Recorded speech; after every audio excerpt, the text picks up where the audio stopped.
Witamy na ostatnim w tym semestrze webinarze lekcji kosmicznej. Dzisiaj tematem lekcji jest studencka misja kosmiczna, dokładniej ładunek Lunaris. Jest to studencka misja księżycowa, która jest przygotowywana przez Koło Naukowe Lunar Tech i dzisiaj reprezentantem tego koła jest Filip Wylęgała, który opowie nam dzisiaj więcej szczegółów o tym projekcie. Ja na starcie opowiem jeszcze parę słów o Universechu. Myślę, że Państwo już znają nasz projekt z Space Day'a, ale nie wiem, czy też klasa, która dzisiaj uczestniczy, czy klasy, które uczestniczą, miały okazję być na naszym wydarzeniu. Uniwersech to jest Europejski Uniwersytet dla Ziemi i Ludzkości. Jest to konsorcjum 7 uczelni partnerskich, które współpracują właśnie w ramach jednego konsorcjum, tak zwanego też projektu Uniwersech. My reprezentujemy zespół do spraw, my to znaczy Jakub, Mirek i ja, reprezentujemy zespół do spraw równości płci, inkluzywności i zrównoważonego rozwoju sektora kosmicznego. Współpracujemy z uniwersytetami z Włoch, z Francji, z Belgii, Luksemburga, Niemiec i Szwecji. Jeśli chodzi o Uniwersech i jego cele, związane też również właśnie z społecznością studencką, ale nie tylko, to wspieranie mobilności studenckiej, różnorodności takiej pod względem językowym i także właśnie związanym z tym społeczno-kulturowych uwarunkowań. Pokazywanie, że space, czyli kosmos i wiedza o kosmosie jest multidyscyplinarna, interdyscyplinarna i jest ona dostępna dla wszystkich. Istotne jest dla nas promowanie współpracy międzyuczelnianej, ale też rozwiązywanie takich barier, z którymi osoby studiujące mogą się mierzyć, chcąc wyjechać właśnie na mobilność studencką, ale też podczas rozpoczynania studiów wyższych. Oferowane są w ramach Uniwersechu także przedmioty, które są realizowane między innymi w AGH, Space Innovation, Business and Law, Medical Engineering, for Space and Earth, Machine Learning in Robotics. Staramy się właśnie, żeby te kursy były z różnych dziedzin i nawet jeśli one się nie odbywają bezpośrednio w AGH, to jest możliwość zapisania się na te kursy w ramach współpracy z innymi uczelniami w projekcie. Natomiast jeśli chodzi o nasz zespół do spraw właśnie inkluzywności, różnorodności i zrównoważonego rozwoju, mamy kilka celów. Jakby nasz taki główny to jest prowadzenie dobrych praktyk związanych właśnie z tymi 3 obszarami w właśnie sektorze kosmicznym. I tacy nasi interesariusze projektu to przede wszystkim właśnie osoby uczące się w szkołach średnich, osoby studiujące, osoby też właśnie z kadry administracyjnej, ale też naukowo-badawczej i dydaktycznej. Jeśli chodzi o naszą działalność i takie dotychczasowe zrealizowane zadania, ale też które Państwo gdzieś tam doświadczali i myślę, że będą doświadczać, no to właśnie współpraca ze szkołami średnimi, czyli właśnie lekcje kosmiczne, Space Day, warsztaty, ale także organizacja konferencji studenckiej w naszych głównych 3 tematach. Także promowanie właśnie mobilności studenckiej, zbieramy różne testimoniale z wyjazdów, żeby później móc się nimi dzielić z osobami, które zastanawiają się nad tym, czy wyjechać na właśnie jakiś staż, czy też szkołę letnią, szkołę zimową. Także wspieramy właśnie też w tym obszarze takiej promocji. Również organizujemy spotkania z osobami pracującymi w sektorze kosmicznym. Rok temu to był Sławosz Uznański, Artur Chmielewski. Wczoraj też był jeden z przedstawicieli pracujących w NASA. Także nasza działalność jest bardzo szeroka, ale też właśnie skupiona na właśnie takim dzieleniu się wiedzą o kosmosie, o tym, jak pracuje się w sektorze właśnie też z drugiej strony. I między innymi webinary to dają, że przybliżają właśnie w jaki sposób nasze studentki, studenci pracują nad właśnie technologiami kosmicznymi, ale też pokazują tą pracę, jak to jest być w takim kole naukowym. Jeśli chcą Państwo nas znaleźć w sieci, to na pewno zachęcam do obserwowania naszego kanału na YouTubie Centrum Technologii Kosmicznych, gdzie są dostępne webinary z poprzednich edycji. No, także jesteśmy na Instagramie STC AGH, Universech Ambassadors AGH, oczywiście na Facebooku. Tutaj są nasze logotypy, z którymi Państwo możecie się zapoznać też i zobaczyć w naszych mediach społecznościowych. Ja w tym momencie dziękuję za tą krótką uwagę na krótką prezentację, ale też zachęcam Państwa do skanowania kodu QR. Wrócę jeszcze do niego, myślę, że pod koniec prezentacji. To jest taka ocena naszego webinaru. Są to, nie ukrywam, bardzo pomocne uwagi przy kształtowaniu kolejnych edycji. W tym momencie myślę, że już jestem gotowa oddać tutaj głos do Filipa, więc zatrzymuję udostępnianie. Powinno być już widać. Tak. Ja nazywam się Filip Wlęgała. Jestem liderem projektu Lunaris, który realizujemy w Kole Naukowym AGH Lunar Technologies przy Centrum Technologii Kosmicznych AGH. Lunaris jest to zwycięski pomysł konkursu Eksperyment na Księżycu, który był organizowany przez Orbital Space. Orbital Space to jest firma pochodząca z Dubaju, która czyni kosmos dostępnym dla wszystkich. Taki jest ich cel. Realizują to przez właśnie organizację takich inicjatyw, w których studenci czy młode osoby są w stanie uczestniczyć i zdobywać to prawdziwe doświadczenie sektora kosmicznego, które jest tak trudne do osiągnięcia jakby w normalnych warunkach. W przeszłości organizowali oni konkurs na eksperyment na Międzynarodowej Stacji Kosmicznej, czy też konkurs na wysłanie CubeSata. My, wygrywając ten konkurs, dało nam się zyskać miejsce na komercyjnym lądowniku, na ładunek, który będzie ważyć 200 gram i zostanie wyniesiony na Księżyc do 2027 roku. Będzie to pierwszy prywatny ładunek księżycowy ze świata arabskiego oraz pierwszy ładunek księżycowy, który będzie zbudowany w Polsce. Chcemy rozwiązać realny problem, który związany jest z regolitem księżycowym, czyli sypką, skałą, która pokrywa Księżyc. Są to problemy, które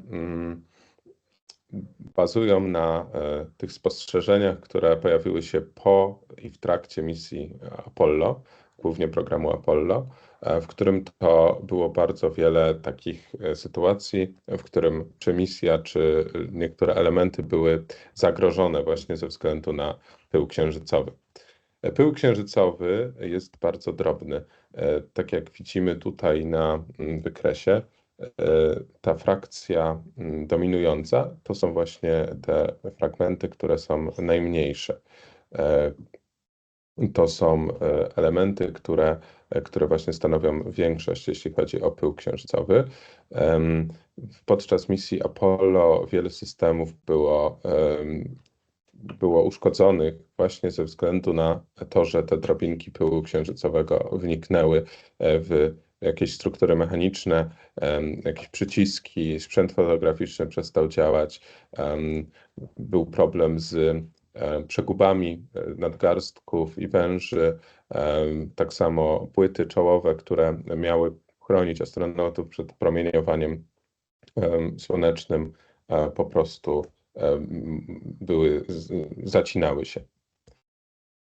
Kolejnym problemem jest przyleganie, czyli tak zwana adhezja. Cząsteczki pyłu księżycowego są naładowane elektrostatycznie. Z tego względu przylegają do powierzchni, które są w inny sposób naładowane.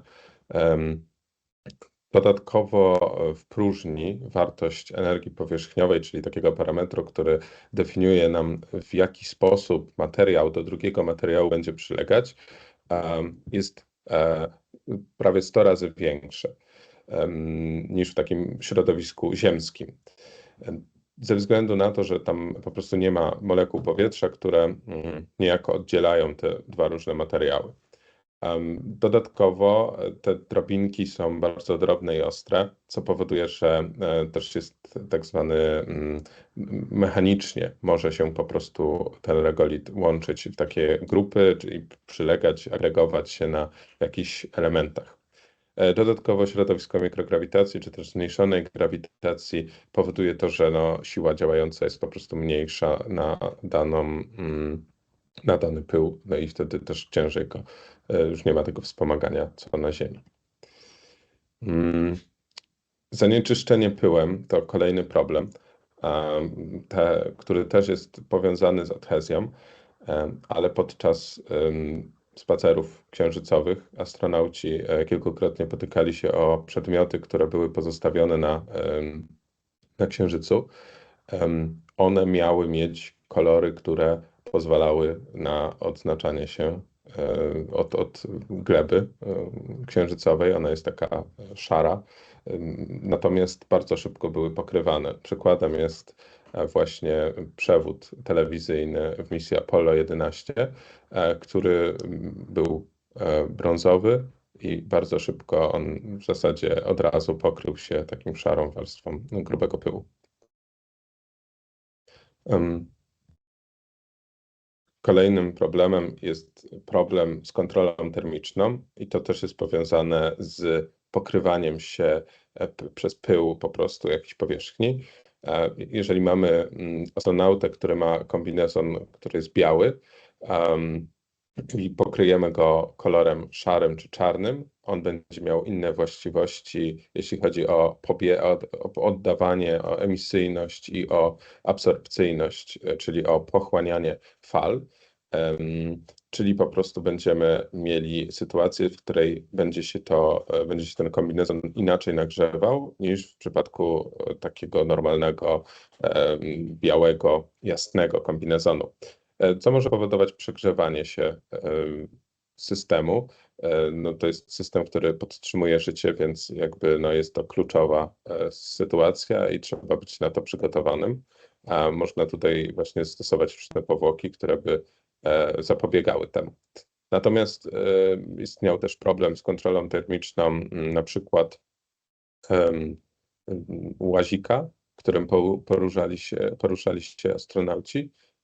Mianowicie akumulatory po prostu przekroczyły limity temperaturowe ze względu na to, że radiatory akumulatorów zostały pokryte pyłem księżycowym. Kolejnym problemem jest abrazja, czyli ścierność. Wiele elementów, które po prostu były pokryte tym pyłem i astronauci chcieli je przetrzeć, chcieli je usunąć ten pył, po prostu rysowała się, mówiąc wprost.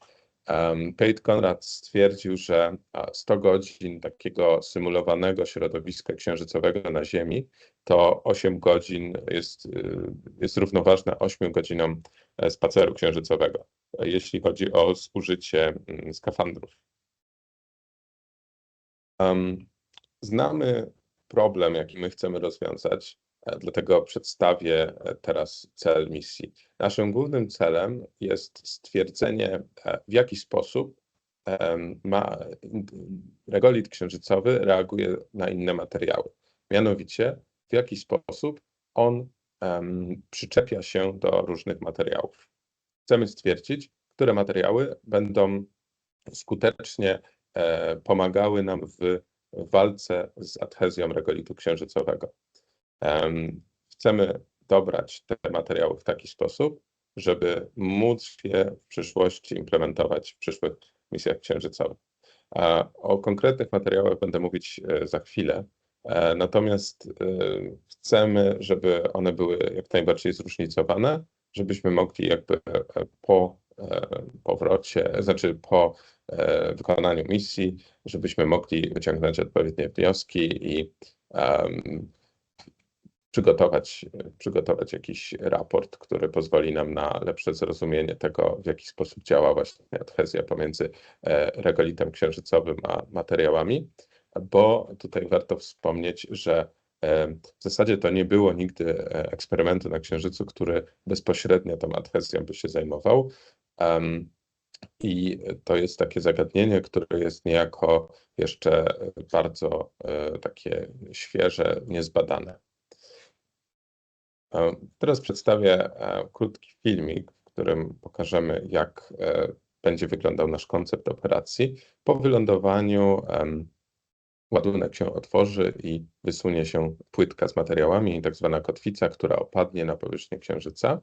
Następnie za pomocą małego silnika krakowego, takiego 5,5 gramowego, płytka ta zostanie wciągnięta z powrotem do struktury. Tutaj mamy taki mechanizm pozycjonujący, który ją zatrzyma. Zrobimy zdjęcia, doświetlimy je diodami LED i prześlemy całość na Ziemię, oczywiście skompresowane w celu dalszej analizy.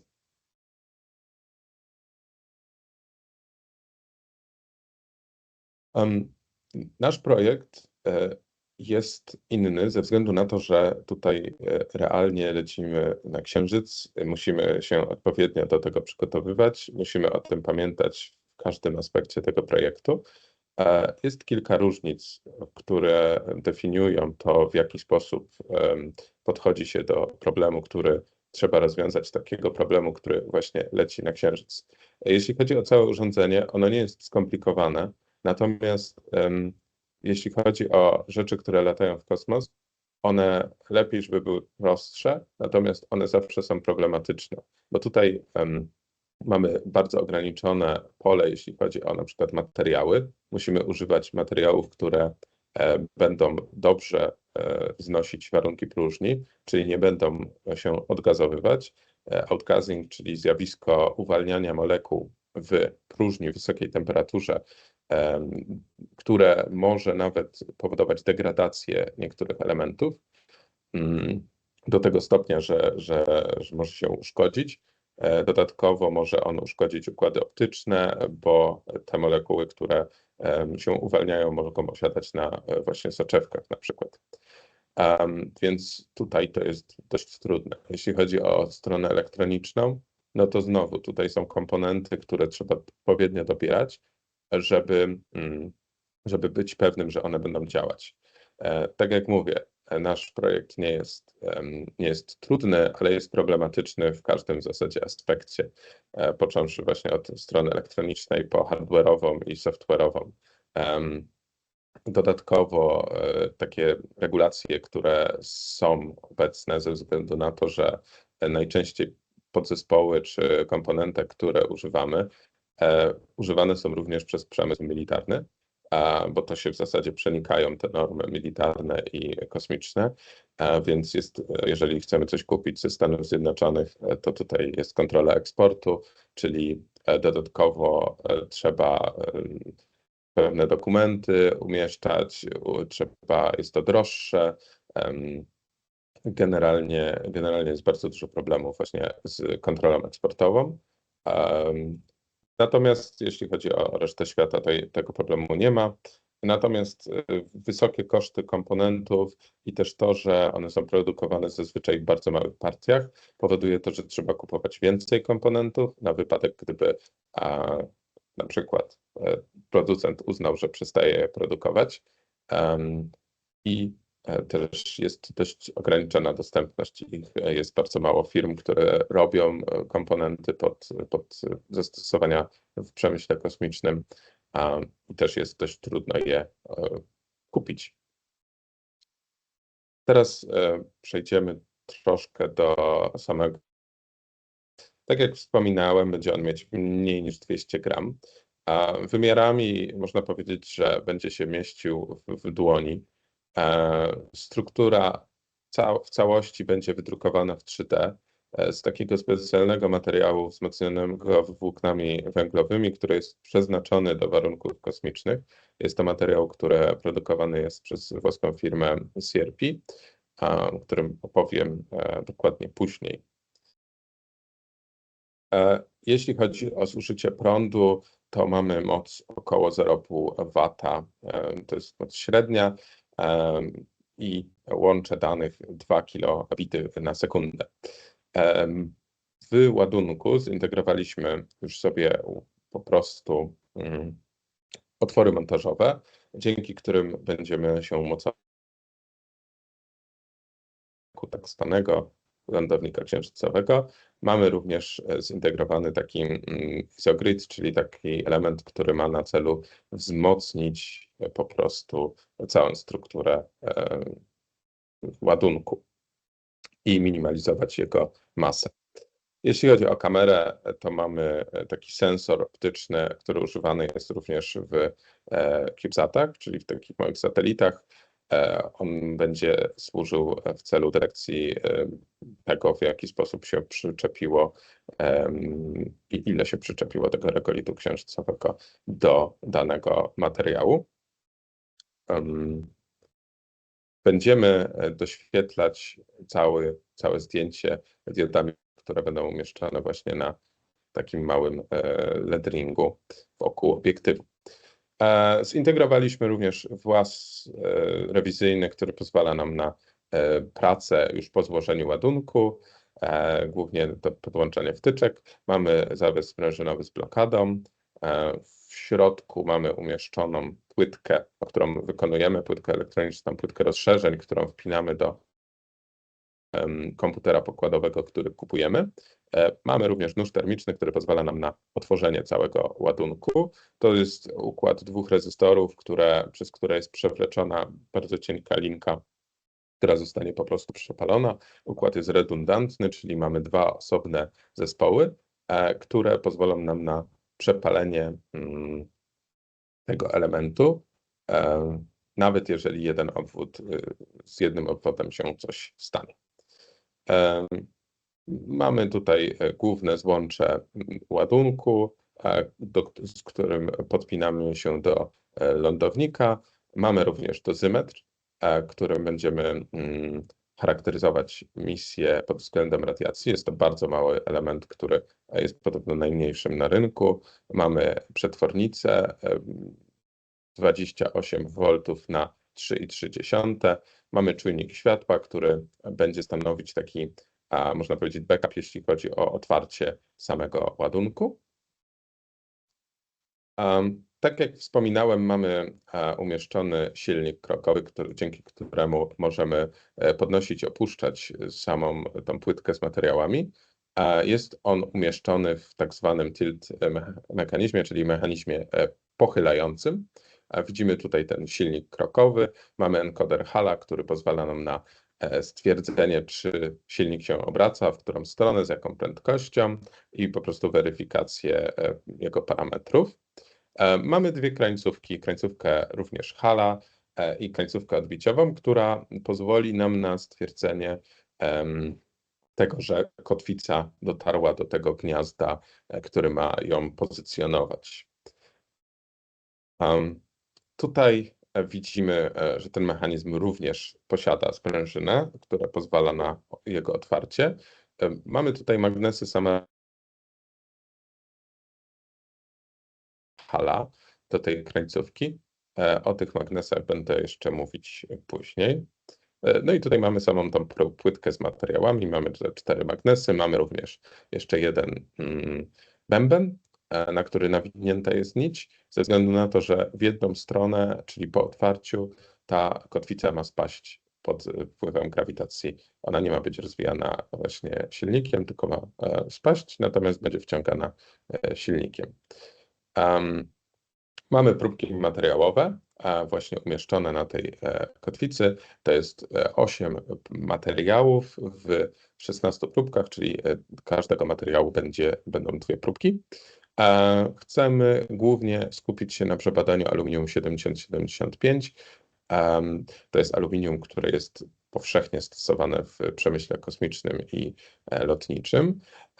Chcemy użyć kilku powłok, takich jak właśnie powłoki teflonowe, powłoki z piku, czyli z takiego bardzo wysokiego, polimeru, który ma bardzo wysokie właściwości, jeśli chodzi o termiczność i też o mechanikę. Można go używać w wysokich i niskich temperaturach i jest bardzo wytrzymałym materiałem. Dodatkowo chcemy sprawdzić, jak chropowatość wpływa na adhezję, czyli wykorzystamy różne techniki zmiany powierzchni, takie jak wykładzanie, szlifowanie, frezowanie o różnych parametrach, czy wytrawianie chemiczne. Jeśli chodzi o taką architekturę elektroniczną, no to właśnie tak jak wspominałem, cała płytka rozszerzeń, która stanowi takie, można powiedzieć, serce tego ładunku, jest wykonywana przez nasz zespół. Jeśli chodzi o komputer pokładowy, to jest to komercyjny komponent, który jest przeznaczony do takich misji jak ta. Posiadamy właśnie silnik krokowy z układem sensorycznym, który będzie nam pozwalał na weryfikację tego ruchu. Posiadamy również system związany z kamerą, z ledringiem, system, który jest związany z przepalaniem samego ładunku. No i generalnie, jeśli chodzi o taką największą różnicę pomiędzy takim projektem właśnie księżycowym, a projektem CubeSatowym, to jest to, że u nas nie ma systemu w zasadzie zasilania, magazynowania energii i produkowania energii. System zasilania ogranicza się tylko i wyłącznie do zmiany energii, która zostaje przekazana dla nas z lądownika, czyli tak jak wspominałem, zmieniamy napięcie z 28 V na 3,3 V, które pozwoli nam na zasilanie wszystkich naszych podzespołów w naszym ładunku. Więc tu można powiedzieć, że jest trochę to łatwiejsze, bo to są dość trudne podzespoły. Jeśli chodzi o efekt, który planujemy uzyskać, to tutaj jest jakieś takie jedno z pierwszych zdjęć, które wykonaliśmy właśnie naszą kamerą. Widzimy drobinki regolitu, które akurat tutaj do jakiegoś takiego wydruku jeszcze w poprzedniej iteracji, w której to była jedna płytka duża materiałowa, przylegały. Używamy symulantów regolitu, nie mamy prawdziwego regolitu. Tego prawdziwego regolitu zostało przywiezione na Ziemię około 400 kg, ale zostały bardzo dobre odwzorowania zrobione, które można komercyjnie kupić. Normalnie są strony internetowe firm, które produkują właśnie symulanty księżycowe, czy też nawet marsjańskie w tym momencie. Jeśli chodzi o outgassing, o którym wspominałem na początku, to jest duże wyzwanie i to może być jedno z większych wyzwań w naszym projekcie, bo ono jest w zasadzie i w mechanicznych aspektach, i w elektronicznych aspektach bardzo obecne. My musimy spełnić odpowiednie wymagania, które zakłada nasz lender provider, czyli firma, która użycza nam, udostępnia nam miejsce na lądowniku, ze względu na to, że oni mają systemy optyczne, które mogą zostać uszkodzone właśnie przez odgazowywane części. Natomiast, tak jak wspominałem, również nasze elementy mogą degradować. Tutaj widzimy płytki PCB, płytki obwodów drukowanych, które po prostu uwalniają te molekuły jeśli nie są dobrze przygotowane i po prostu pojawiają się bąbelki na powierzchni, które mogą zniszczyć nam układ. Więc jak chcemy się przed tym chronić? Oczywiście dobieramy sobie komponenty, które mają użyte materiały o niskim outgazzingu. Są to najczęściej ceramiczne obudowy, które po prostu nie mają tego odgazowywania.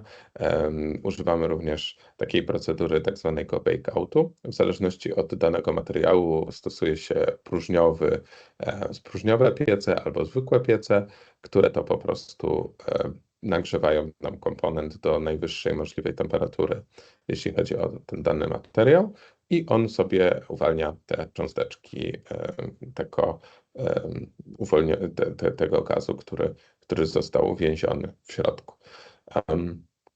Oczywiście stosujemy po prostu też materiały, które mają niski outgassing, żeby uniknąć tej procedury, bo ona jest dość kosztowna, jeśli chodzi właśnie o piece próżniowe. No i jeśli chodzi o płytki PCB, to stosujemy specjalne metody, które po prostu nam pozwalają na to, żeby uniknąć tego niebezpiecznego zjawiska. A jeśli chodzi o samo projektowanie PCB, to tutaj kolejnym wyzwaniem jest to, że też trzeba pamiętać o tym, żeby ta temperatura mogła się z takiej płytki dobrze odprowadzać. W próżni nie mamy konwekcji, czyli takiego procesu, który odpowiada za większość tej wymiany ciepła. Więc możemy tylko radiacyjnie oddawać ciepło, no ale tutaj widzimy, w jaki sposób też chronimy się przed tym outgassingiem, żeby po prostu, jak się coś będzie uwalniać, to żeby nie było takich dużych obszarów zniszczonych, tylko żeby to było w takim bardzo małym obszarze. Kolejnym takim zjawiskiem bardzo niebezpiecznym, przed którym musimy się chronić, to jest promieniowanie kosmiczne. Jeśli chodzi o CubeSaty, to ono nie jest aż tak dotkliwe, bo chroni nas, można powiedzieć, że Ziemia. Natomiast gdy opuszczamy tą ochronną strefę Ziemi, jesteśmy narażeni na wyższe wartości promieniowania kosmicznego, które powodują degradację materiałów, które są używane w półprzewodnikach. Są też po prostu różne zjawiska, które degradują dane elementy. I jak my chcemy się przed tym chronić? Generalnie wykonujemy testy na tak zwany TIT, czyli na całkowitą dawkę promieniowania, którą przyjmują dane komponenty. Tutaj akurat są zdjęcia z testów krańcówek optycznych. Wykorzystywaliśmy taką lampę wolframową, która po prostu była w stanie nam naświetlić te komponenty i byliśmy w stanie sobie sprawdzić, w jaki sposób one po prostu degradują się. No i zauważyliśmy wyraźne zmiany, odrzuciliśmy dwa, które wykazywały największe po prostu największą degradację. I żeby po prostu uchronić się przed tym niebezpiecznym wpływem i żebyśmy w takich kluczowych komponentach, które czy to zwracają nam jakąś informację, która pod wpływem promieniowania może po prostu ulec zmianie, tak jak w przypadku właśnie krańcówek optycznych, które zmieniały swoją czułość, czy też w przypadku innych elementów, które również mogą w jakiś sposób nam podać błędne informacje, czy też jakieś przekłamane informacje. Dodatkowo, tak jak mówiłem, używamy magnesów samarowo-kobaltowych. Takie najbardziej powszechne to są teraz chyba neodymowe, czyli takie bardzo można je rozpoznać po tym, że mają taką bardzo srebrną, prawie chromowaną strukturę zewnętrzną. Natomiast dlaczego samarowo-kobaltowe? Dlatego, że właśnie one wykazują bardzo wysoką odporność temperaturową i też bardzo wysoką odporność na promieniowanie. Dlatego w przypadku krańcówki, która ma nam wykryć to, że kotwica będzie w tym gnieździe, czy też kwestię tego, że silnik się obraca, chcemy wykorzystywać te magnesy, które będą nam dawać takie samo pole w kosmosie jak na Ziemi, że tutaj nie będzie tej widocznej tej degradacji. Jeśli chodzi o sam materiał, to jest to materiał włoskiej firmy CRP Windform XT 2.0. Jest to materiał, który był w przeszłości wykorzystywany w ładunkach kosmicznych. Jest to materiał, który ma wysoką temperaturę topnienia, około 180 stopni. Jest przebadany pod względem odgazowywania, outgazingu przez NASA i ESA i ma bardzo dobre własności. No i przede wszystkim można z niego drukować. Jest to materiał, który drukuje się w procesie SLS, który nam pozwala na to, co się tutaj widzi, co widzimy, czyli na bardzo szybką iterację, na bardzo szybkie zmiany. Możemy prototypować sobie na zwykłej drukarce FDM, czyli takiej filamentowej, i w zasadzie ten efekt będzie bardzo podobny do tego, co uzyskujemy w procesie selektywnego laserowego spiekania, można powiedzieć, tego pyłu, z którego on jest produkowany.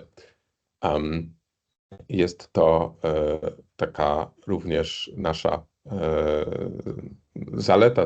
zaleta tego materiału, że właśnie możemy zmieniać dość szybko i możemy kierować się tą zasadą fail fast forward, czyli popełnianie błędów na wczesnym etapie projektu jest bardziej korzystne niż popełnianie błędów w późniejszym etapie. Te błędy są o wiele tańsze i łatwiejsze do mitygacji.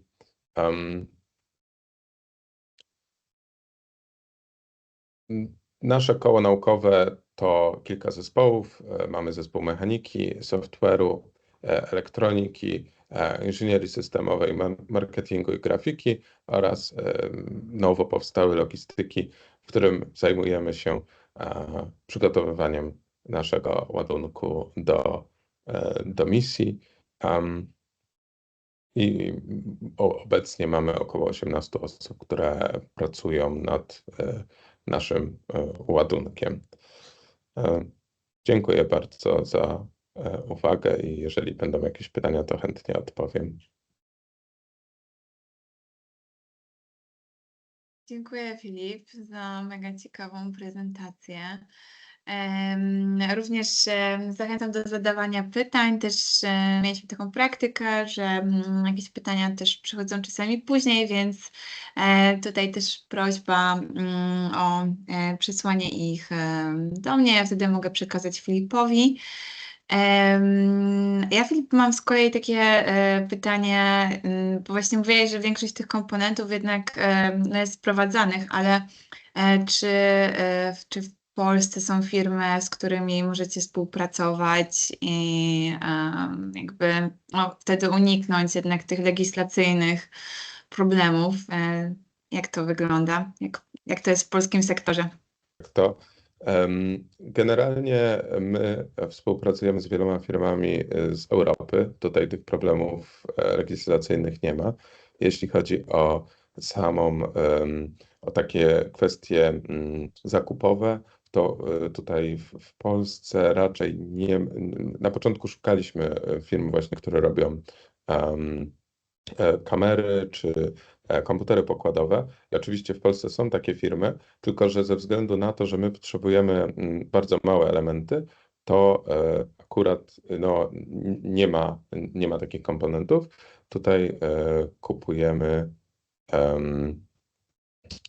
kupujemy elementy w Europie i to też ułatwia, bo tutaj nie ma żadnych takich problemów związanych z eksportem. Okej. Widzę tutaj pytanie w czacie. Czy możesz zdradzić, ile to wszystko szacunkowo kosztuje i gdzie szukać finansowania dla takich przedsięwzięć? No to tak, jeśli chodzi o sam przelot na Księżyc, to tutaj ta nagroda to jest to jest ponad 1 000 000 złotych, jeśli chodzi o te 200 gramów. Jeśli chodzi o samo przygotowanie tego ładunku, to taka wersja lotna będzie kosztowała ponad 100 000 złotych. Tutaj wspiera nas Akademia Górniczo-Hutnicza. Jesteśmy kołem naukowym, które działa na Akademii są różne programy, dzięki którym jesteśmy w stanie po prostu ten projekt zbudować. To myślę, że to w ten sposób tutaj na pewno warto zauważyć, że te koszty związane właśnie z budową to są koszty związane z bardzo drogimi komponentami, które są kilkudziesięciokrotnie większe niż komponenty do przeznaczenia ziemskiego. Okej. No to cieszę się, że jesteście wspierani przez AGH i faktycznie te koszty są rozłożone właśnie jaki to jest horyzont czasowy tego projektu? Jak to liczyliście? To znaczy tak, no tutaj jeśli chodzi o, ja powiedziałem o jakby jednym modelu, to jest model lotny sam, jeśli chodzi o komponenty, natomiast sam proces również kwalifikacji kosztuje. Musimy wykonać testy na przykład w komorze próżniowej cyklowania termicznego, musimy zrobić testy elektromagnetyczne, musimy zrobić testy wibracyjne, testy szokowe. To są wszystko testy, które są bardzo specjalistyczne. Niektóre nie są wykonywane w Polsce, trzeba je wykonać za granicą, trzeba je zlecać. To jest kolejne kilkadziesiąt tysięcy złotych, które trzeba będzie przeznaczyć na kwalifikacje. No i też sam proces takiego developmentu, czyli po prostu kupowania elementów, próbowania ich, czy one działają i prototypowania.